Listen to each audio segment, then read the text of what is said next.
Welcome to the Creative Chats Podcast with Mike Brennan.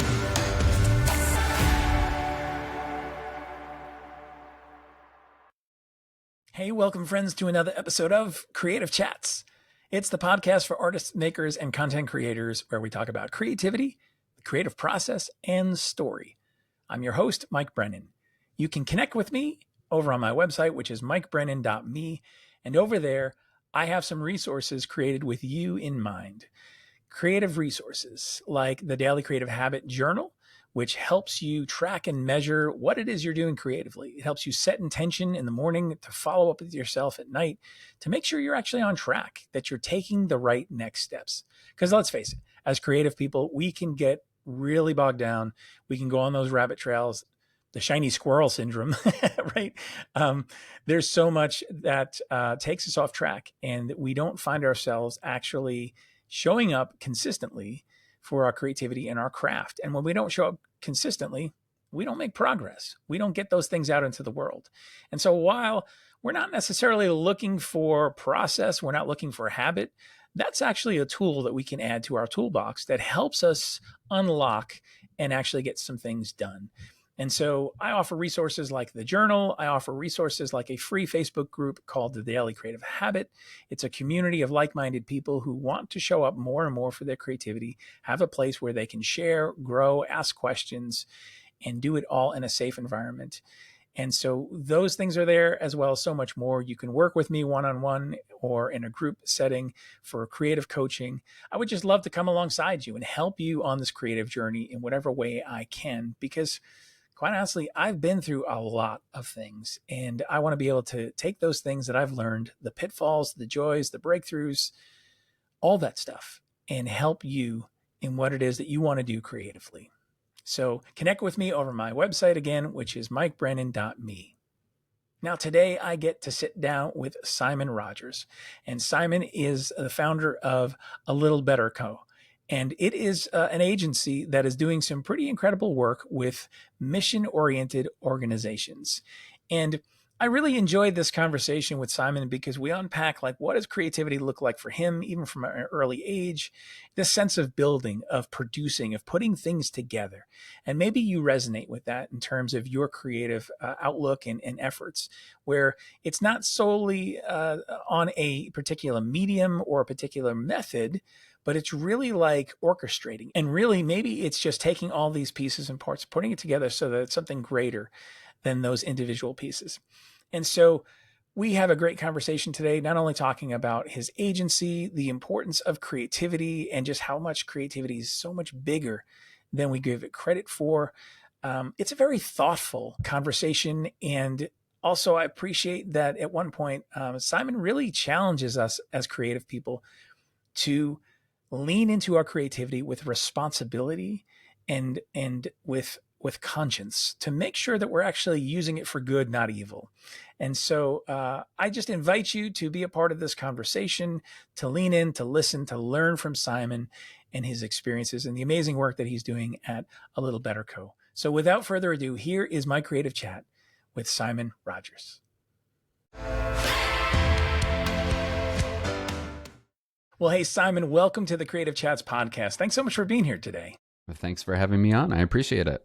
I'm looking forward to this conversation, just steeped in creativity. Obviously, this is called Creative Chats. So, I love all things based on creativity, and just excited to learn more about the work that you do. And before we get too far into that, I would love to know, though, let's dial things back. Was there a time when you were like a kid and you thought, hey, I'm a creative person. Like, this activity, this game, this situation I'm in informs me that I'm a creative person? No, it's a great question. I was very fortunate to grow up in a creative household, surrounded by music. And I started playing the drums when I was 3. I started playing the guitar when I was 4 and piano when I was 5. And by the time I was 7 or 8, I was fascinated with the concept of multi-track recording. Just to date myself, this was back when we recorded on things called cassette tapes. Yeah. And so that translated into production, and then that translated into creative of all sorts of multimedia. So yes, it was very evident from a very early age that creativity was core to who I am. I love that. I can imagine just the patience that your parents must have had, especially for drums as a young child. I was very fortunate that, again, they were totally cool with it. Definitely remember a number of times getting in trouble when I would be drumming too late or too early. But fortunately, we had very open minded neighbors as well. So, yeah, just absolutely fascinated. I also, I studied classical piano and jazz, and they were very, very supportive in terms of helping me get the training that I needed to learn how to use these tools. But yes, creativity was always at the forefront of who I am as a person. Love that. And do you know, like, was it apparent to you early on that it was more the process that you were in love with, or was it expression? Was it a mix of both? Like, what was the driving force behind it? Wow, what a good question. I think we would need a couple hours to unpack that because, to be honest with you, I don't know that I've ever thought through it. But what immediately comes to mind is, I've never been a person who wants to write original songs or compose original music. For me, the fascination is how these different sounds or visuals or pieces come together. So for me, it's really about the magic that happens when you put the puzzle together. And my number one passion, at least when it comes to music, is in music production when you are able to make something really cool out of really random pieces. And I can think of producers that come to mind that are just masterful at knowing how to put these puzzles together. But yeah, I would absolutely say the process of putting creative elements together to create an outcome is what does it for me. Yeah. One of the reasons I love to ask that question is because so often I think if we really trace back to when we were a kid, when things showed up in kind of more of a pure form, if you will, we can find the seeds of a lot of what we do today and maybe why we do it, how we do it, even if it's not like a direct one-to-one of like, this is what it looked like when I was a kid, here's what it looks like today. That sense, like you said, maybe even building, constructing, that is something we get attracted to, something kind of wired into us. And when we know that we can do that on purpose and then really see the power of that unleashed in the work that we do today. Quickly, one of the interesting analogies is I always loved Legos used to have an engineering set where you could build, like a crane or some actual mechanical action. And it was always so amazing to put the pieces together and then be able to do something. And that's the closest analogy I can think of when it comes to creativity. When you have all of these different tools, again, it could be audio, visual, whatever the case is, it's how you put them together that makes them be able to do X, Y, and Z. And in the case of common creative agency or marketing agency, it's to convince an audience of a thing and get them to do a thing. Yes. So I just love how it comes together and can become actionable. Yeah. And I can see that directly into the things that you're doing now. And we'll kind of shift gears into talking a little bit more now about, the agency. And just curious though, like as you progressed with your creativity and in your work, how did this evolve to you saying, okay, I want to actually run an agency. I want to be a part of like that. Because obviously, earlier we're talking about music. I'm assuming that's probably still a part of your life and in some capacity, whether or not that's involved with your work or not specifically. But how did that evolution take, how did that lead you to where you are now? Yeah, it's again a great question, and the truth is, so I went to school in a very traditional sense, where you would either be a doctor, a lawyer, or some sort of professional career, and music was always, I say music specifically, but the arts were always a fun thing that we do on the side, but not to be taken seriously. My parents certainly weren't wired that way, but it was just sort of the culture, and I really, really fell in love with chemistry, with biology, and eventually wanted to become a doctor. And so my intention was to go in a pre-med track and to go, into that career and be able to help people and make the world a better place through medicine. But creativity, again, is always the thing. It's that itch that's needed to be, wow, this sounds weird, but it's the itch that needs to be scratched. And so I launched a little production company when I was in college just to fill that void, and it took off.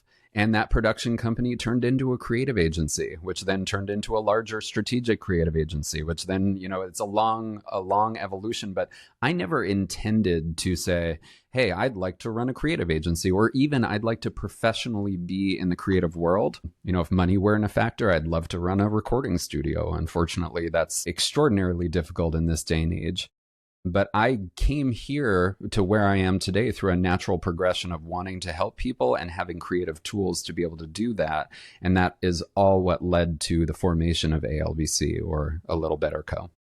Yeah, I love that. And so, with your work with a Little Better Co, I know you've mentioned on your website even that you love to work with mission-driven organizations, and just even from your last statement of going like you love to help people, that seems to be something that's important to you as well. Can you talk a little bit about why you specifically focused on mission-driven organizations? Yeah.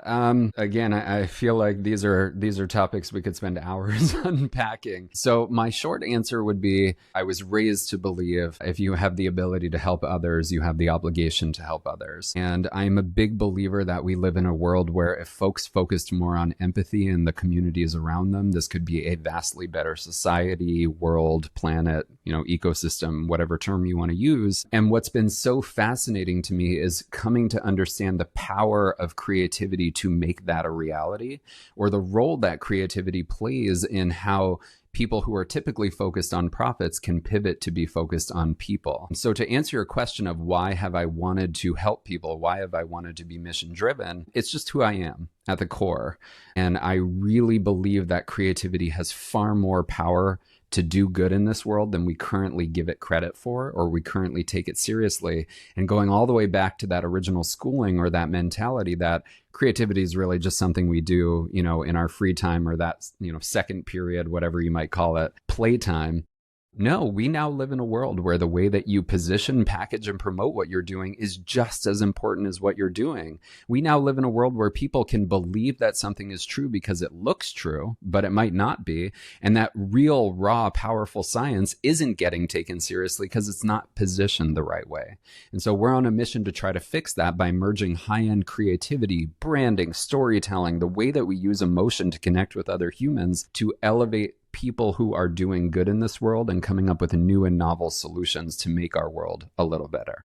Absolutely love that. And you're right in terms of creativity being this thing that I think people struggle with the concept of it. They think a lot of conversations I have, people think, well, I'm not creative because I can't draw a stick figure, because I can't play an instrument, right? They immediately go to the arts, which I'm like, that's certainly part of creativity, but that's not the whole of creativity. Yeah. And I think and believe that we're all creative. It just may show up in different ways. And so entering into conversations with people where we start to define a little bit more of going like, what does that actually look like for you? Like creativity can be problem solving, and we all have problems we need to solve.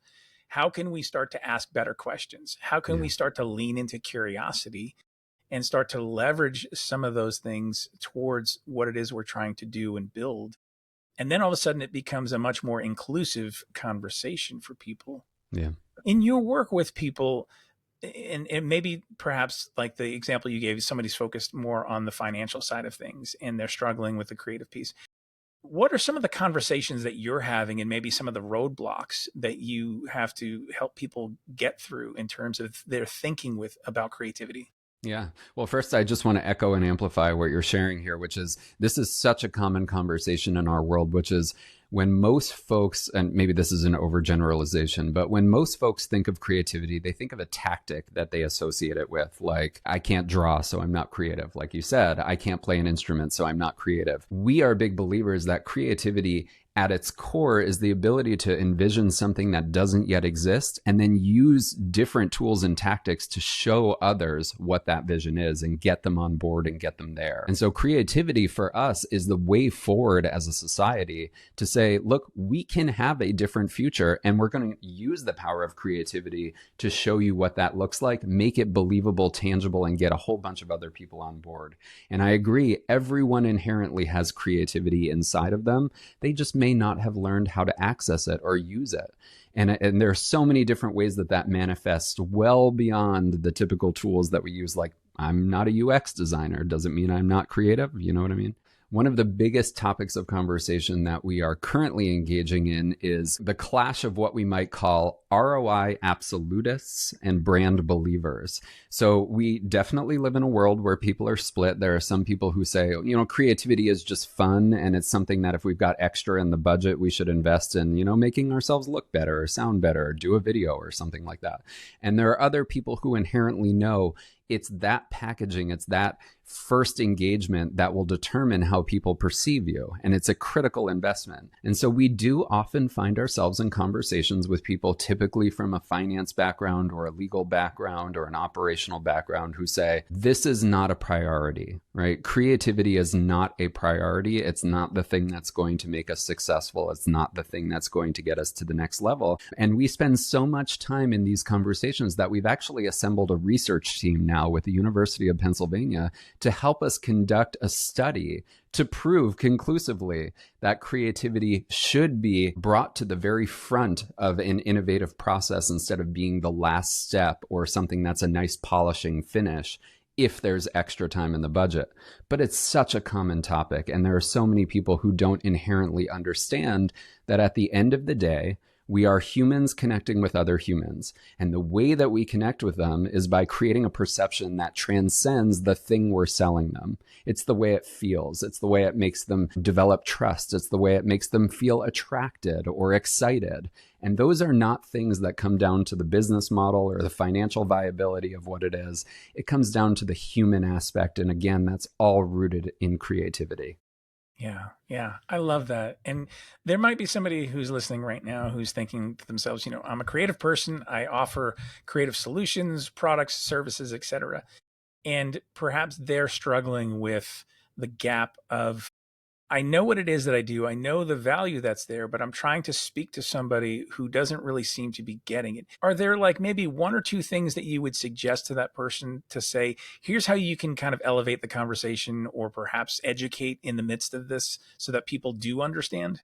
Yeah, it's a really great question, and it really comes down to negotiation tactics. I do want to touch on one thing as I answer that question, which is the world is rapidly changing for those creative folks. So if you're a designer or a writer, you're probably observing there is a huge shift towards people who are very conservative in what they're investing say, well, I'll just have AI do it, right? You can just pop out a logo, or just have ChatGPT write my copy. And the question becomes, what is the argument for why you invest in another human and why it's important to have a human working on these creative aspects and touch points? And so the big takeaway is that it's not about the actual end deliverable. It's not about the tactic. It's about the psychological understanding of who you're after and what you want them to feel. And that's not something that a computer program can do, at least not in this day and age. And so what I'd encourage folks to think about is, dissociate yourself from what you're trying to deliver at the end of the day and focus on why it needs to be delivered from one human to another. Really focus on, forget that you've hired me to design a logo or to write your copy for your website, and talk about why you need to connect with humans, what you need those humans to do, and how we reverse engineer that through tactics to get them to do that. That is far more valuable than just being able to dump something into an AI driven program that will generate tactics, but will those tactics work? Who knows, right? So it's almost a de-risking conversation in negotiating. You're going to spend some money on this. Let's invest in something that's actually aware of the other humans on the other end of this, what we need them to do, and why it's important to make that human connection. Yeah. There's also, I think, a piece in there that speaks to beyond the deliverables and the skill set, where there's a taste of a person that's at work. There's a point of view that's at work. And you're not going to get that by just dumping something into AI that's going to, sure, maybe give you a strategy or give you some information or a deliverable, but it's not going to be the same because it's not going to come from somebody who can put their fingerprints on something. And I think that's the thing that we're going to see more and more of this divide. And that's going to become more and more important for people to embrace that, to be able to talk about what is it that makes you in the midst of what you're creating. Like, what's your individuality that comes out in that, and lean into that, use that on purpose so that people understand, you understand first, and then other people understand the value that's there. And I think you're right. That's where people will start to connect and see, okay, yes, here's the value here. This isn't just something like a checklist. Go down. Okay, we dump things into this prompt and we got these end results, but there's so much more work there. Yeah. When you're working with your clients, can you talk a little bit about like what are some of the predominant needs that they're coming to you with, saying, look, I need help. And maybe conversation starts at a certain place of going, yes, like I need a logo or I need this particular creative solution. But how has maybe some of those things evolved as you've sat with people and said, oh, actually the conversation isn't really about A, it's really about B. Yeah. Like, do you have moments like that? Can you share maybe some specifics? Yeah, well, I do want to share that we have set up our entire practice in sort of an unconventional model because of what you're asking, because of the question you're asking here. We are very intentionally not an organization that you come to if you're saying, hey, I just need to hire a website developer, or can you make me a video? We're not tactically based. We are very much based on specific stall points that many organizations face and how you use creativity to get over them. So that's entirely, the foundational theory of what we do is, to your point, folks come to us because they have a challenge they need to solve. Whether, hey, look, I've got 5 different organizations I need to merge into one. There's a ton of different personalities. There's a ton of different value proposition, different audiences. How do we do this and emerge with a brand that resonates with everybody? As opposed to, well, we're merging them together and we need a new logo for this, right? So our entire premise has been based on trying to attract folks who acknowledge they have a strategic challenge to solve and that we can use creativity to try to solve it. So we do focus on, I would say typically 4 or 5 common stall points, whether it's initially how you position your business, how you launch your business, how you merge businesses together, how you grow into a different market. These are very common stall points, but we would encourage more and more folks out there to stop focusing on trying to sell a tactic and trying to align with a challenge that their end user is facing, and that how the tactic can help them solve that challenge. Yeah. In your work with people, how have you been able to harness the power of curiosity as well as creativity? That's a good one. I have noticed a big divide. One of the things that I personally struggle with is that we do serve very different audiences. We serve audiences who have robust resources and they're operating on a global scale, and therefore they are hiring us to de-risk the moves that they're making. But there is a noticeable lack of curiosity in those audiences. And even mentioning being curious can be seen as a weakness. I mean, we have a much deeper societal issue where folks think they need to have it all figured out and they need to be the world-class experts, and the idea of being curious is potentially associated with weakness or uncertainty, when in fact, I would argue it's the polar opposite. So I have noticed there is a big divide. The smaller, more nimble, newer organizations working on new and novel solutions are typically far more curious and open to exploring different things they've never thought of and having thought partners, whereas the larger organizations that are more established and have been around for a while are almost opposed to curiosity and really just want to be told, this is what we're going to do. We don't have any questions about it, and it will be successful. And so we still try to get organizations to break out of that shell, that ego, if you will, and say, let's get curious together and really try to be a little bit more vulnerable, to have a much more humanistic approach to what we're trying to do. But it is a struggle.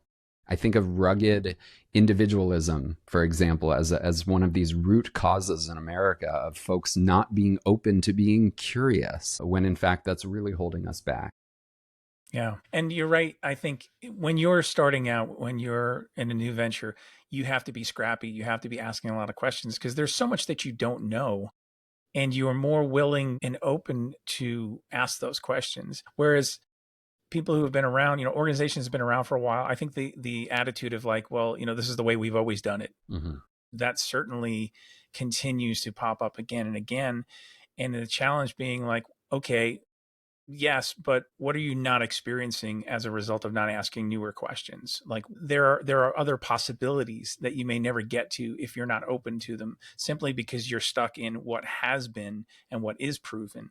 Like build on that, probe that, ask questions, but don't simply be stuck in that, because then otherwise you're going to be stuck in the same solutions, the same narratives. There's no new ground to be broken, nor you're not going to have those moments where you can really maybe even create something that doesn't even exist right now, right? Exactly. Well, I would even argue, and maybe this topic is off limits, and feel free to cut this, but this is where we're at as a country right now. And this is why America so desperately needs more creatives to get loud and to get more involved beyond just the quote traditional creative realm, because what we've been doing is no longer working. And we have the system that keeps trying to ram through, well, we're just going to keep doing it the same way that we've been doing, and it's not going. And we need creatives who can help us envision a better pathway forward and help make that real and tangible and get people on board who don't have the inherent ability to see that a different way is possible and even viable and even desirable. And so I really think that this is an inflection point in society where, again, the reason why we are going on these podcasts and the reason that we're getting loud about this is we need creativity as a society more than ever. We need to take it much more seriously than the after school activity or the fun activity. And we need individual creatives to understand that the power they hold is far greater than the actual tactics they think they're being hired to deliver. It's the strategy of where their partners and their clients are trying to get and how they can help them get there. And so, again, I just really want to make sure that we're helping to empower folks to get loud and to elevate the role of creativity in society. Yes. Yeah. And that goes right back to what we were saying earlier, that creativity is so much bigger than we give it credit for. And this sense of like personal and professional sometimes is it's a dance for creative people to do, where, I've spoken to many creative people who it's their profession, it's their livelihood. And so there's so much pressure and there's so much invested in it towards that end that they find it difficult to maintain a sense of joy and even play in the midst of their creative practices and stuff. I'm curious, do you have your own kind of place where like, this is my creative play room, this is where I just go and do my own thing? Or does it kind of not have that much of a, like, there's a lot more bleed over in what you do? Yeah, it's a really great question. So there's been a major transition for me individually as a human, if I'm being totally transparent. When I was younger, and even just so far as, 2 or 3 years ago, it was of critical importance to me that I had my hands in every creative aspect of what we do, and even doing some of the creative work myself, design, writing, multimedia production. There's a huge gear closet right behind me. I love cinematography. I love video. And I'm not going to pivot my camera around, but I've got a wall of instruments over here. There's a production studio. And for me, the actual act of creating is really where I found joy, and always finding secondary projects. I now have a 5-year-old, a 3-year-old, and a 1-year-old. And so what I found is the reality is, between keeping ALBC running and, of course, family time, there's just no space to have that extra spark of joy. And that's not meant to be depressing at all. It's just the phase of life that I'm currently in. But yes, my intention is absolutely to come back to that. And music production for me is always that thing that keeps my creative engine revved, so to speak, and keeps that spark burning. But for right now, I find myself finding joy in coming up with really great new and novel solutions for our clients to help them overcome their challenges. And of course, helping them achieve what they didn't think was possible, or see things that they never thought of themselves. So I actually find myself finding much more creative joy in the strategic planning and the strategic aspect of creativity. But yes, it's a very difficult balance, if I'm being honest with you. Yes. Yeah. And I think that's the conversation of creativity is a journey. Yeah. It's lifelong, and there are seasons, like you said. Sometimes you have seasons where you have constraints, where what it used to look like, that's not what it looks like today. Yeah. And it won't look like that tomorrow either. Yeah. And it's kind of being open-handed about that and letting that evolve and letting that be what it is for today. As long as you're engaged with it, as long as you're having a place for that to show up in your life. And like you said, to be able to have the joy in a certain activity. And I couldn't help but think, when you were talking about that, even just going back to like you talking about the Legos, and just me seeing you constructing, building, like that maintains its presence for you, no matter what it is. It sounds like that you do. And that is a gift, to be able to keep doing that. And even if that changes in what that looks like practically, the seeds of that remain the same, and you show up in your power in that way. So that's awesome. I love that. Well, for what it's worth, I like to think of myself as a record producer, but the bands that I'm working with are organizations, sometimes large global organizations. And my job is they come in the studio with the idea of a song and they've got their different instruments. And my job is to figure out how to put all those pieces together in a way that makes a hit record. And so I know that's a silly analogy, but I really do see myself as a producer at the end of the day, a music producer, but just not in the studio these days. Yeah. Yeah, totally. What has been like most surprising to you about this whole creative journey? You know, what's been so surprising to me, I spent quite a bit of time in the large corporate world. I had a small agency that was acquired by a company that we helped them prep for their IPO, and we were brought in-house after a very successful global launch. And I spent a lot of time in-house realizing the massive disconnect between the arguably trillions of dollars that are flowing through our healthcare system and the stories we're telling about what that money is being used for. And I would say, and again, not to be fear-mongering, but creatives hold a tremendous power to make something appear real and valid, even if it's not. And so just as an example, and I obviously can't get too specific, but a team of creatives can make it seem like an organization is the most human-centric, patient-centric, most innovative organization there is that's really taking a look at how we build healthcare for real people in the real world, when the reality is that's not even remotely what's happening. And so I would also urge creatives, if you find yourself in a place where there's a little red flag in the back of your head saying, am I working on what I could classify as propaganda loosely? To really think about your creative responsibility. And I know, again, this may sound wild, but as I'm sure you're aware, doctors take the Hippocratic Oath to say, now that I know how to help people at a medical level, I will only use that power for good. We're big believers that creatives should take a similar oath. You know, if we're able to accomplish our mission of elevating creativity to that level, which again may sound wild to people, there has got to be a checkpoint or some sort of, you know, ethics gateway, I guess I would say. I'm trying to think of the best way to say this, where creatives understand you may help somebody execute a vision that is not actually. And we need to be very responsible about the way that we use the power we wield. So to answer your question, yeah, I have seen some fairly shocking examples of how creativity has helped sell through ideas that may not have been valid or may have misled a population. And I really hope that folks become more confident in the power that they wield in the creative world and more responsible about using that power. Yeah, yeah.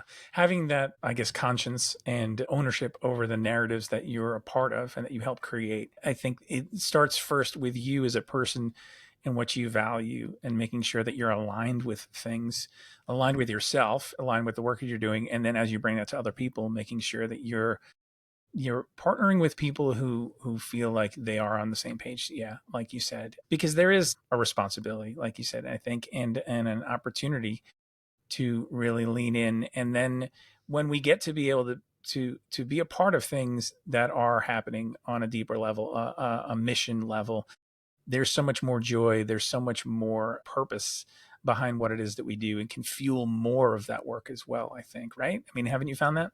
Yeah, if you're mission aligned with the work you're doing, I mean, I would say we put it out there for creatives who are looking for an outlet that's much more aligned to what they believe in, their missions, their values, things that are personal to them.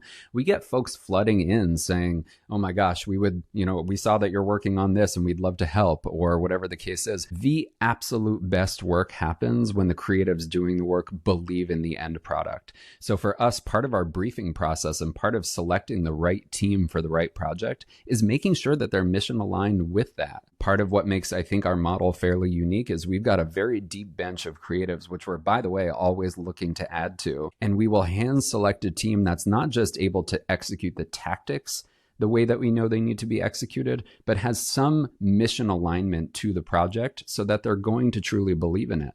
And I think that there are lots and lots of creatives out there who are finding themselves having to work on things they flat out don't believe in or maybe are questioning, but they have to because society has squeezed, you know, every last ounce of especially this population saying, well, you got to do this work in this factory, otherwise you're going to go, you know, broke or whatever the case may be. And so we're also hoping that we can encourage more and more mission aligned organizations like ours to give creative outlets for people to work on things they're passionate about. Yeah. Yeah, love that. Love that.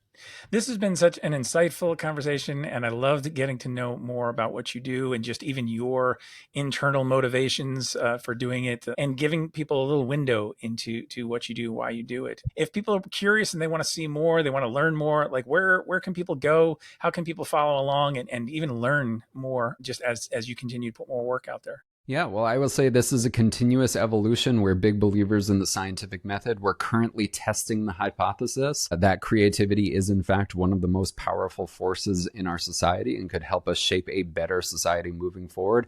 We would love for people to join in that journey and to be part of this movement, for lack of a better term, and help inform as to what they think is valid, what they think we could be doing better. So our website is alittle.better.co, and all of our social handles are at @AlittleBetterCo. Instagram is our primary outlet for social media, as is LinkedIn. But we are working on launching pilots to try to make the world-class work that is typically only available to organizations with massive budgets available to, I can't say everyone, but organizations with very limited resources but very high potential. And so we're launching pilots to test what works, what doesn't. We've run our own creative accelerators. We've done incubators. We continue to test and refine. And the more people we can get involved in those tests, the better the outcomes will be. Awesome. Love it.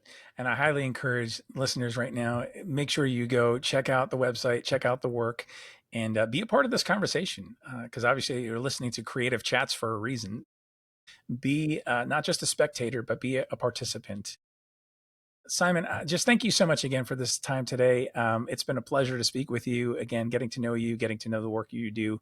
And I just wish you all the best. Well, thank you so much. It's been a pleasure being on this, and it's great to meet you as well. And I hope we stay in touch. Absolutely.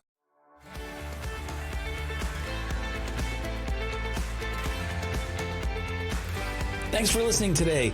I'd appreciate it if you would subscribe, leave a rating and a review. It really helps this podcast be seen and heard by others.